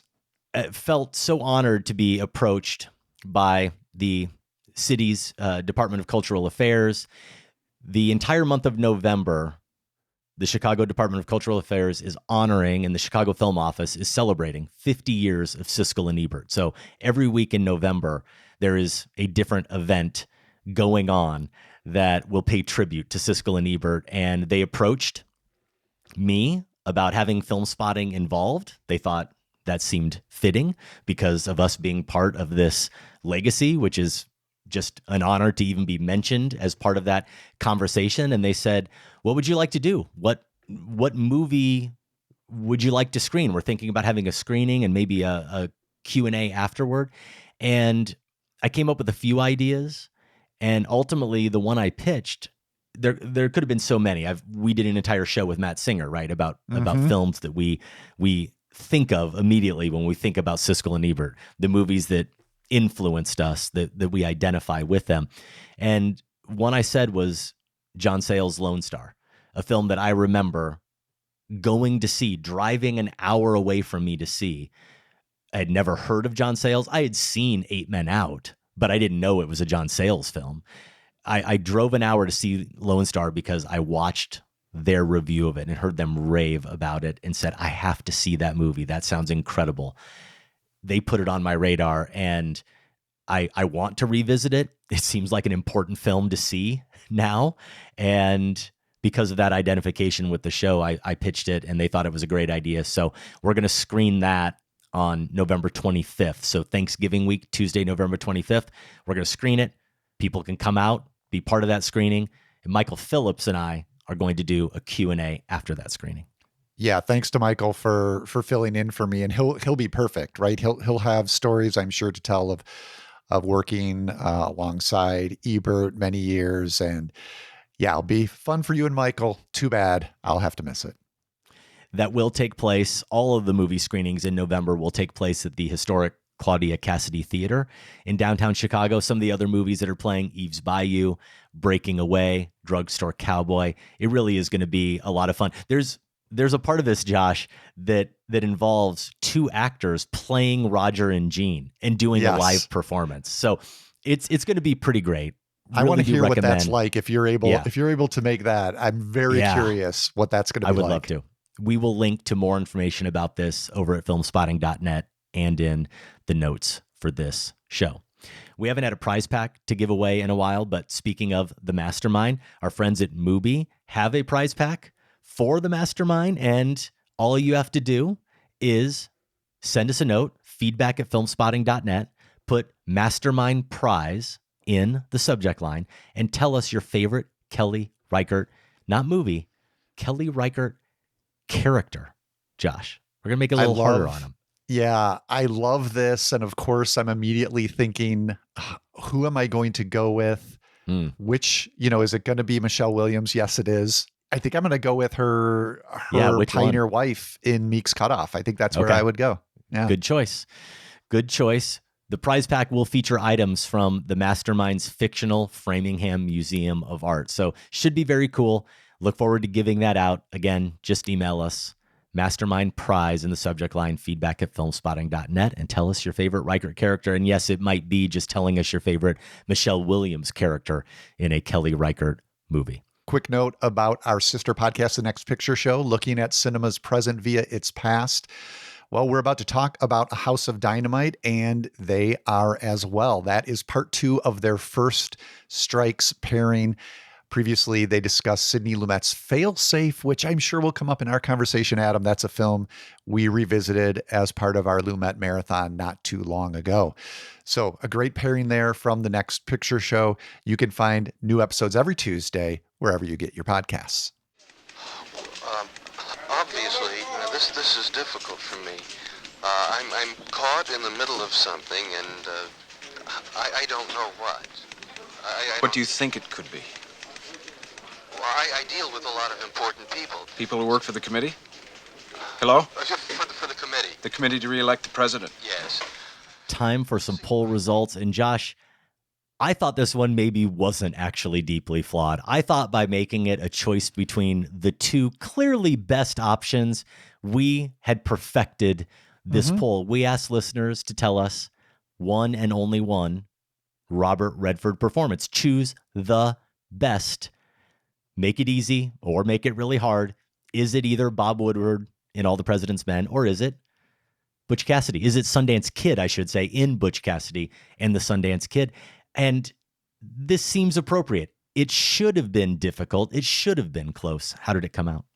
Well, as happened with our top 5 Robert Redford movies, Adam, where you and I both chose number 1, Bob Woodward and All the President's Men, that movie took this poll as well. 55% to 45% for Butch, which I think makes it a not flawed poll. I think if you have it relatively close like that, it means we did a good job. But apparently listeners were upset that we limited the options. I guess. I mean, I'm looking at the feedback, and here's Cue Ball saying just 2 options. Come on, man. Sam Oppenheim, same thing. Only those choices. I prefer The Sting. Maybe we underestimated The Sting, Jeremy Webna Berman. Also, The Sting, 3 exclamation points. Yeah. Sean Means, go ahead and take it. Without Butch Cassidy and the Sundance Kid, there would not be the Robert Redford that we know. Not just the other great movies that rolled out of that star-making performance, and not just the perfect teaming with Paul Newman, but also the outlaw spirit that animated Redford's drive to produce movies, direct movies, and create the Sundance Institute to give other storytellers a place to develop work that breaks the rules and pushes the boundaries of filmmaking in the United States and around the world. Okay, so finally, someone's willing to play along with our rules, and Sean goes with Butch Cassidy and the Sundance Kid. And Sean would know, movie writer out in Salt Lake, has met and interviewed Redford more than once or twice. Here's Josh Broder, All the President's Men, such a disciplined, unshowy performance. He couldn't suppress his good looks, but he did shut down the charm and became the fact-gathering machine that the real Bob Woodward, I should say, who I've met several times, was and is. Now Josh is showing off. Also, if necessary, please spread the word about All Is Lost, a masterclass in film acting by a master. I had it as an honorable mention. It is a good movie and a very, very good Redford performance. We have a new poll, Josh, and that means another opportunity for us to be deeply flawed. We discussed Back to the Future earlier in the show. Who's going to argue with us that that's Robert Zemeckis' best film? No one, right? At this point, I don't think so. I mean, prime Forrest Gump, I think you had people talking about that as the pinnacle for Zemeckis, but that movie's taken its hit over the years. I still like it quite a bit. That's why this poll is kind of difficult for me. But maybe now people would go to Back to the Future. Okay. We left that out of the poll because we were going to ask, what's his best film? We thought Back to the Future would just run away with it. So we decided instead to ask you, what is his second best film? We gave you 5 options. Josh, they are Back to the Future 2, if you really want to scratch that itch still, Castaway, Contact, Forrest Gump, Roger Rabbit, and yeah, this time we are also going to offer other. So what's funny about this is I would have never thought to include Back to the Future 2. And in fact, I had left it out when I originally sent back to Sam my suggestions with the other choices. But I looked at Letterboxd, and after Back to the Future, and I think Forrest Gump and maybe Roger Rabbit, Back to the Future was the next most popular Zemeckis film. So I thought, okay, well, sequel to a beloved first film, maybe it needs to be in the mix. And I will note that right now, I think it is finishing last in this poll. So turns out that didn't end up, the Letterboxd crossover didn't happen here with our audience. But I was thinking about this. It didn't come up in our review. I have said this before on the show. For as much as I loved Back to the Future, and Josh, I said, I thought it was probably my favorite 1985 movie in 85. I have still never seen either of the sequels. The fact that I loved that movie as much as I did, and the sequel came out 4 years later, and I was like, no, not interested. And so I was thinking about it. Why did I, at that time, why could I not be bothered to check it out? And I honestly think the only answer is, by that time, 4 years later, going into high school, I was actually on to music. I was into, I was getting into being in my band, and I thought I was into more serious things, and Back to the Future felt to me like a kid's movie. Yeah. And I didn't care. I think that's right. It's related a little bit to how, ironically, so if I was 11 when Back to the Future came out, it felt a little older than Star Wars that I was still into, but had been for a while. I think you're right that maybe if it was really 4 years later, I mean, that's a big transition in your life from what, 11 to, 10 to 15, 11 to, 14, whatever it would be. And maybe I did see both sequels, but have not watched them repeatedly or even seen them since, honestly. And I think that was probably part of it for me as well. I felt to some degree I'd outgrown it. Where are you going in this poll? Is it Gump? If I revisited Gump and revisited Roger Rabbit, that's what I would like to do, because I think I would probably lean Roger Rabbit. I just want to see, it's been so long since I've watched that, if it does as a whole hold up against something like Gump, which, as I said, I really do like. Now, these others, Back to the Future 2, wasn't really consideration for me, but Castaway and Contact, I think, are both incredibly strong. So they gave me pause. But yeah, I think for me, it comes down to those two. And I'm going to say probably Roger Rabbit at this point. I see some of the critiques of Forrest Gump a little bit more clearly than maybe I did when it first came out. Not that I think the movie's worthless by any means. So probably today my vote will go with Roger Rabbit. Okay. I obviously can't consider Back to the Future 2. So if I'm allowing myself to vote and just putting that one to the side, I like Roger Rabbit okay. It's definitely not above Castaway, Contact, or Forrest Gump. It comes down to me to the two Hanks movies. It's Castaway or Gump. And what you said is interesting to me, Josh, because I know that there are those critiques out there of Gump. I know there's a lot of people that really have a lot of disdain for that film. I haven't at this point indulged in those critiques. I haven't read them. I don't know what the hate for that movie is. I mean, I understand fundamentally or at the core what it's about, but I really haven't read the depth of it, and I haven't considered it. and I haven't watched the movie through that lens. I haven't revisited it. So I don't really know what the fuss is all about. I only know what I saw when I saw it twice back in 94 when it came out. And I kind of loved it when I saw it originally. And I'm still going off of that. Good film. So yeah, Forrest Gump is going to be my pick. You can vote in that poll and leave a comment at filmspotting.net. We will share results and possibly your feedback in a couple of weeks. Next up, and to close out the show, we have Kathryn Bigelow's A House of Dynamite. Josh, a nuclear missile has been launched at the United States. We don't know who launched it, but we have 19 minutes to respond. Rebecca Ferguson, Idris Elba, Tracy Letts, and others are on the case. Get in the car and just start driving. If we do not take steps to neutralize our enemies now, we will lose our window to do so. If we get this wrong, none of us are going to be alive tomorrow. The gambit here, Josh, by Bigelow and the screenwriter Noah Oppenheim is that they revisit those 19 incredibly tense minutes from different perspectives. We basically have 3 different chapters that fold in on themselves. I don't know if we need to get into spoilers just yet. We can signal that to our audience when we do, because I don't know that you can talk about A House of Dynamite without reckoning with its conclusion or lack thereof. What did you make of A House of Dynamite? Yeah, before we get to that, I'm positive on it. I don't think it's among Bigelow's best. I don't think it's at the level of filmmaking craft of something like, Zero Dark 30 or The Hurt Locker. And maybe it's just the technique that's chosen here, the very docudrama style that I feel like we've moved on from, where, you're in a war room and the camera will, zoom in or change focus from one face to another to give us a sense of immediacy. That being said, it was still, of course, like crisply made, and I was caught in its grip. There's no denying that I was caught in this scenario. I think the multiple perspectives, while not as additive as something similar happened in this year's Weapons, that was crucial, I think, to why Weapons was so good. I'm not sure it's as additive here, though you do learn different things about characters and about the scenario, the predicament in general. So I don't think it hurts. I don't know that it helps all that much. My favorite thing about it, and I'm guessing you liked this too, because I remember you were super high on Volker Bertelmann's score for All Quiet on the Western Front.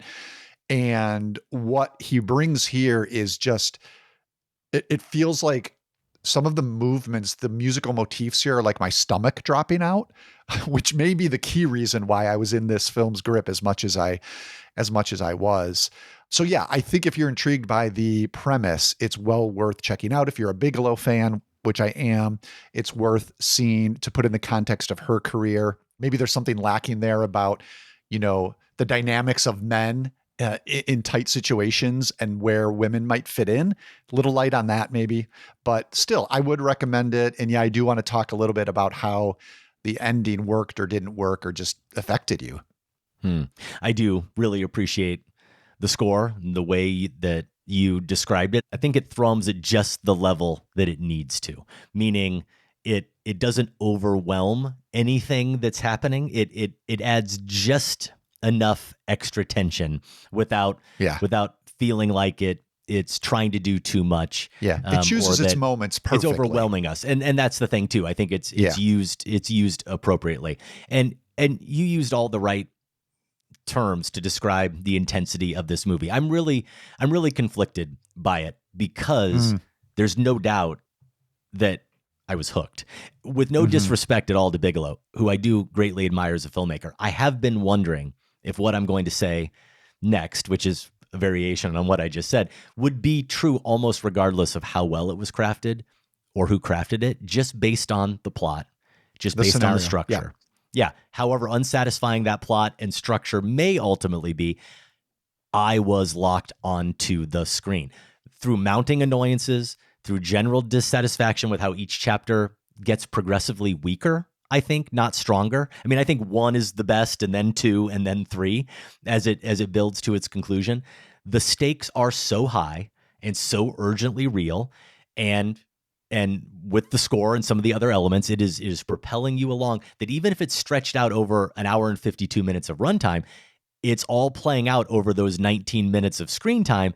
And that countdown to extinction, Megadeth reference, is gripping.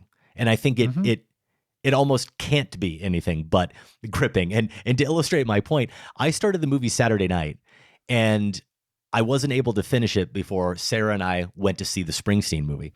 So I had to finish it Sunday morning. It was basically part 3, except part 3 had already begun Saturday night. They were already at the basketball arena. Let me put it that way. Okay, so maybe 20 some minutes left. And I was kind of thinking about this when I started it. I knew that Sarah was just behind me in the kitchen as I was watching the movie. And I was pretty sure, I was like, with no context at all, not even knowing the name of the film, what's happening, and no interest in watching this movie on a Sunday morning, I bet she's going to start hearing this movie and picking up on what's going on, and she's going to start paying attention.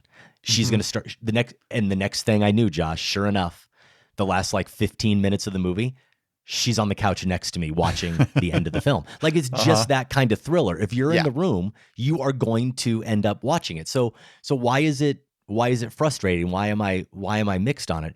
You talked about the structure and is it additive enough? If you're going to take the Rashomon approach, show us the same event from different perspectives, then you do have to do something to justify it. What makes Rashomon is it isn't showing us the same event from different perspectives. It's that all of the participants have a different perspective on the event, a different version of the truth, a subjective version that projects a more suitable image of themselves. I'm not criticizing A House of Dynamite for not taking the same approach that Rashomon did. Chapter 2's retelling, doesn't make us question chapter 1's, and they're both different than chapter 3, and there's no universal truth. No, there's one version of the truth here. But what am I getting? Am I getting deeply drawn characters with enough nuance to warrant watching the same conversations, just with the camera pointed at a different person? Am I getting enough political depth with nuance to justify that shift? Am I getting enough emotional depth? Am I really learning anything new about the difficulty of decision making as each chapter develops and we move up the chain of command? I didn't really think so. And in some cases, I was questioning, why are we spending any time with some of these characters at all?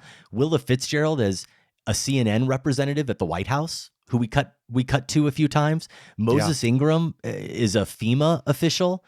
Yeah, these feel so just clunky in terms of how they're used. And this is a movie that is gripping with real world urgency and its ticking clock premise, but struggles to justify its repetitive structure. That's how I felt. It was offering diminishing returns, and then ultimately it had, for me, what was a frustratingly hollow ending. That's where I came out on it. Real quick, and then we'll jump to spoilers. I think you're largely right. As you were going through the possibilities, though, the one that did resonate was, which is somewhat related to her ongoing concern about, men in action and what that social dynamic is.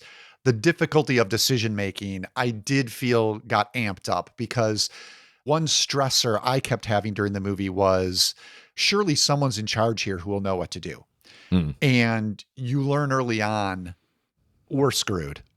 It's like, in this scenario, we're screwed. But yet that hope still clings to you. And when you shift perspectives, it's sort of like, okay, this group is going to know what decision to make or how to handle what we've previously seen differently. So again, overall, I agree with you. I don't think the perspectives are necessarily hugely additive, but the difficulty of decision-making element, I did think was one thing that I at least resonated with. Okay. Now, the ending, it sounds like... Yeah. I want to talk about that more with the ending, but let me give a couple other quick things. One bad, one good for me. The other attempts to humanize the characters and add additional weight to the story with the constant insert shots that we got, I also found heavy-handed. Flags waving on cars, portraits of former presidents overlooking the decision-making, the toys that some of these parents have bought for their kids the who they may dinosaur never see figurine again. Does a lot of the emotional work. The minion that falls out of the locker as they go off on their mission, and the camera has to tilt down to make sure that we see it. Now, who I liked a lot speaking of a decision maker in chapter 2, was Tracy Letts. I really like Tracy Letts as General Brady. He's the combatant commander, that's his title, of STRATCOM, because this is the general character we have seen so many times before in Failsafe and lots of other films. He is the Hawk. By nature of his role, the combatant commander, he is the Hawk. He is always, or he should be always, a little too eager or a little too willing to let the nuclear arsenal fly, to strike first at our enemies.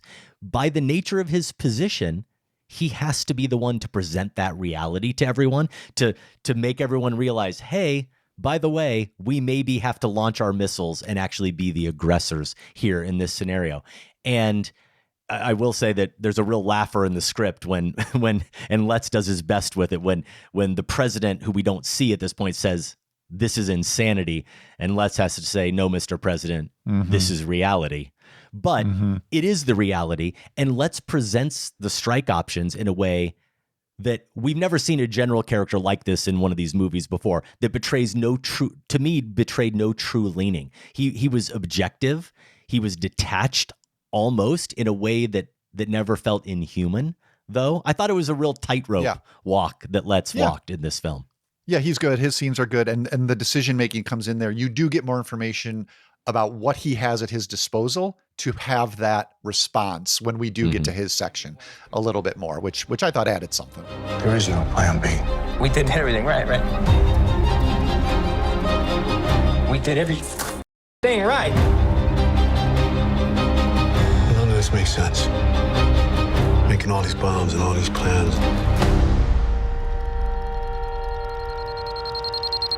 The walls are just ready to blow.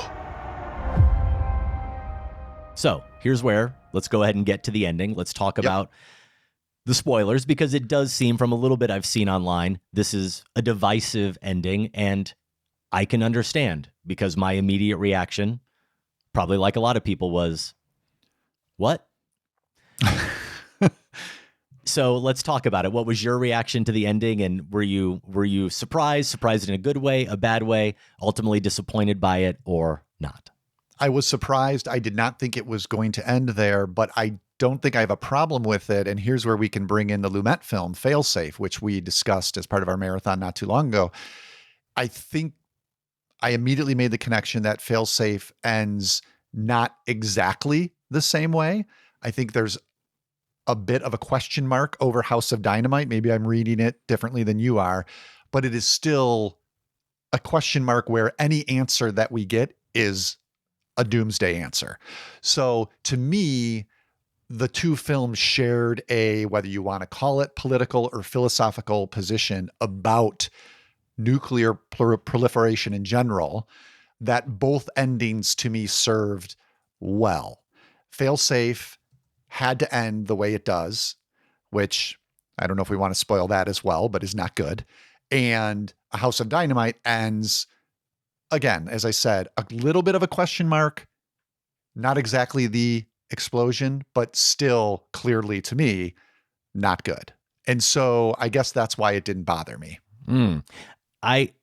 Maybe I'm misremembering the ending of Failsafe, but I see the endings as very different, because Failsafe ends with a decision being made.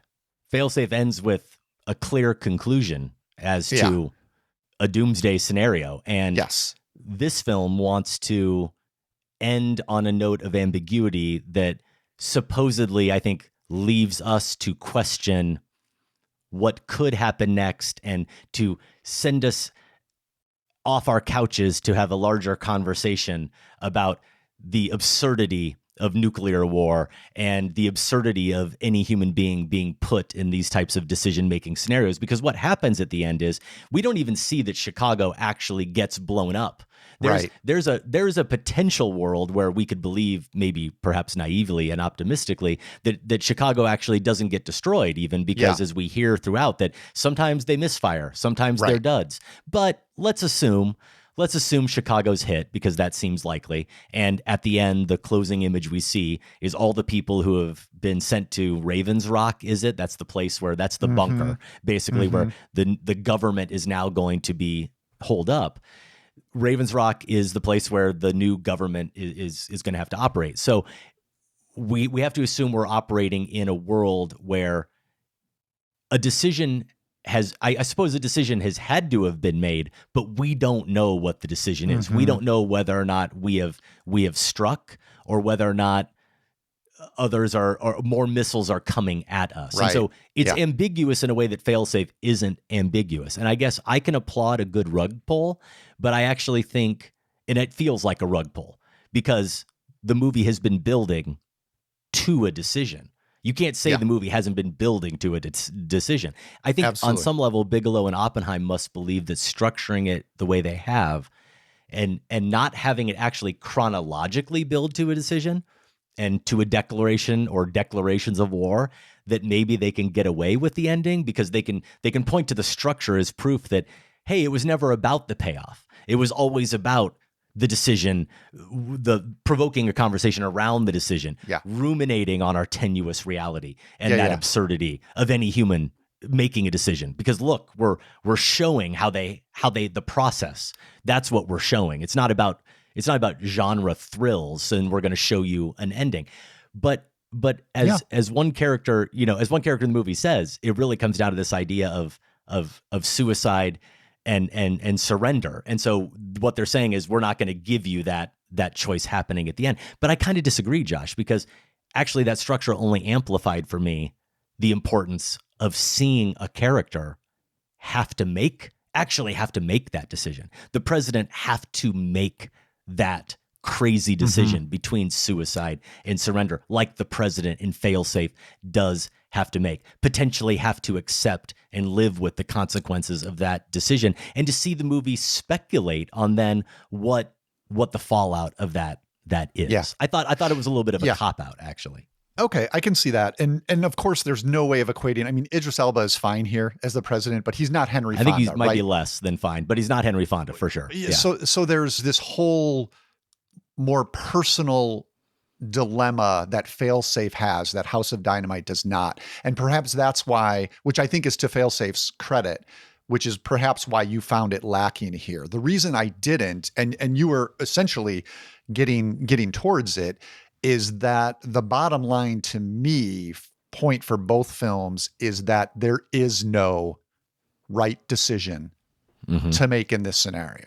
The decision has been made by humanity to proliferate nuclear arms, or by particular countries, let's say. And so for me, the answer, it would be almost more of a cop-out for House of Dynamite to say, choose a decision that might hint at the possibility that this was the right way to handle this situation. Again, going from my early frustration with the movie, I think the movie is all about how we can have millions of billions of dollars spent on this. We can have so many departments, so many people who are the smartest in the world. And when you're dealing with a power like this, it's like the cat is out of the bag. Like there isn't a right decision. And so I think that leaving us in that ambiguity is part of the movie's strength in leaving us in that space. Sure. That is definitely what the movie is going for. And I do see that argument. I'm obviously on the other side of it a little bit more, because what I struggle with to some extent is that the reality is, while all that's true, and the movie War Games back in the 80s told us the answer, that like the only winning move is to not play the game, right? Yeah, we know that. Okay. The reality is that if this ever happens, someone will be making this choice. There won't be a move to stop the movie. We won't get to say, let's get off the game. Let's stop playing the game. And so that actually is the more interesting dilemma for me to see someone wrestle with, is to actually not only wrestle with it, but then have to actually make the choice. I think the other thing I'm thinking about with this film is, what conversation are you provoking to some extent that hasn't been provoked and discussed so many times before?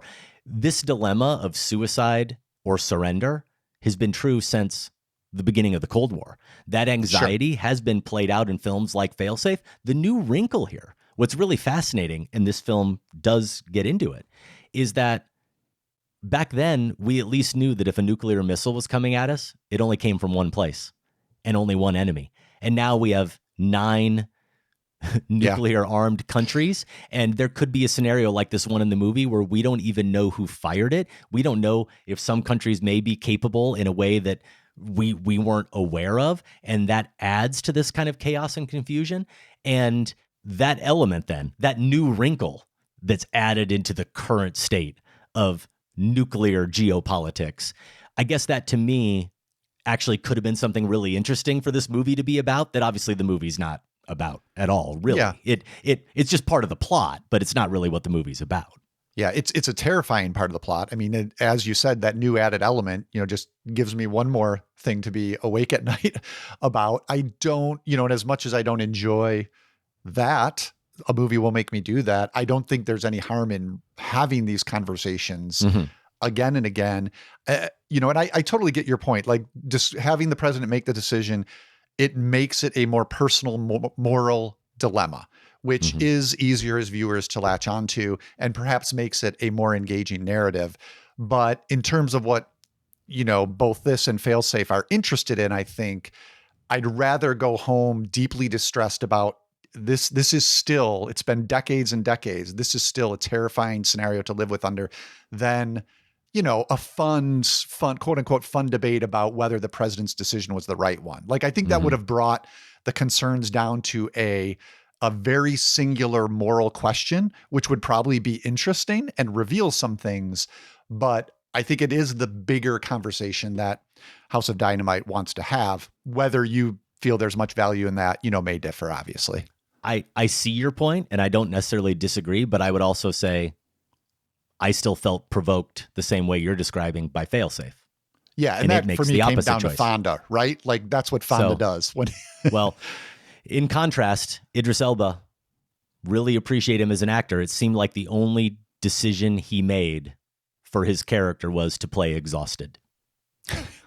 And not impressed with this performance, huh? No, Sleepy isn't really, a compelling choice, I'm going to say, for a character. And that's all I really got, unfortunately, out of his president. After a brief limited run, House of Dynamite, currently available exclusively on Netflix. Josh, that's our show. If you want to connect with us on social media, you can find Adam and the show on Instagram, on Facebook, on Letterboxd, and on YouTube at Film Spotting. Look for him there. You can find me at all those places as Larson on Film.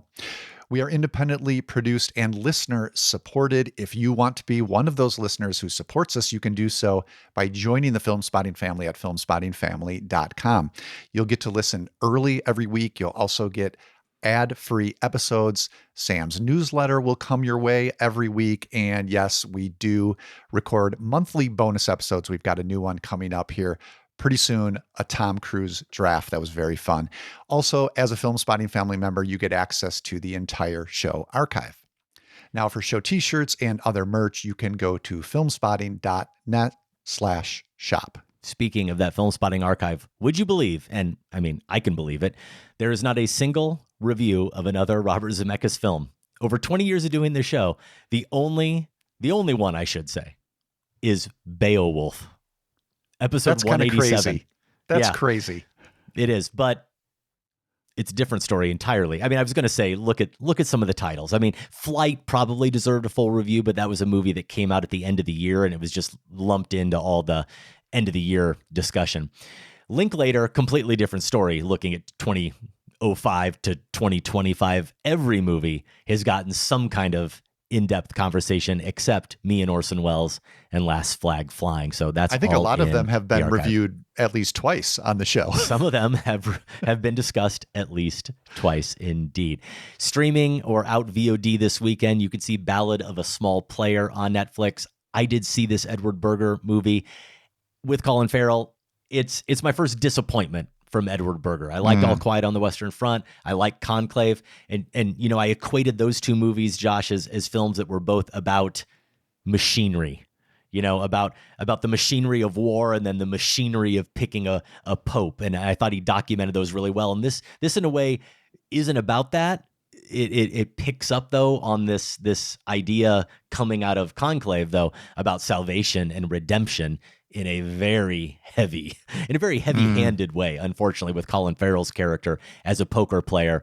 It certainly is not subtle in his character being someone who, through his poker playing, is he a character who can be redeemed. We'll see if any of you find it redeeming. I'd love to hear your thoughts. It is worth seeing, Josh. It's not one of those films I'm saying like skip it, especially on Netflix if you're looking for something to watch. Visually, it's almost like one of those films where the contrast is turned up to 100 to give it that feeling of everything just being too vivid, where like the character's life is in another dimension in some way, and then there's something interesting about that. Like he's in another realm, almost a purgatorial realm. So there's some interesting things going on with that and with Farrell's performance. But that's Ballad of a Small Player. I'm interested in Hedda, Nia DaCosta's adaptation of the Ibsen play with Tessa Thompson and Nina Haas. That's on Amazon Prime. I hope we can maybe throw that one into the mix next week. We'll have to see. Yeah. Back to the Future, re-released, of course, recommended by us, Begonia, expanding.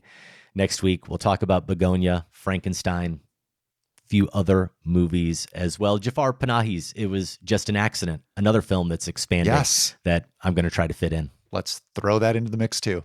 Film Spotting is produced by Golden Joe Dassault and Sam Van Halgren. Without Sam and Golden Joe, this show wouldn't go. Our production assistant is Sophie Kempenaar. Special thanks to everyone at WBEZ Chicago. More information is available at WBEZ.org. For Film Spotting, I'm Josh Larson. And I'm Adam Kempenaar. Thanks for listening. This conversation can serve no purpose anymore. Goodbye.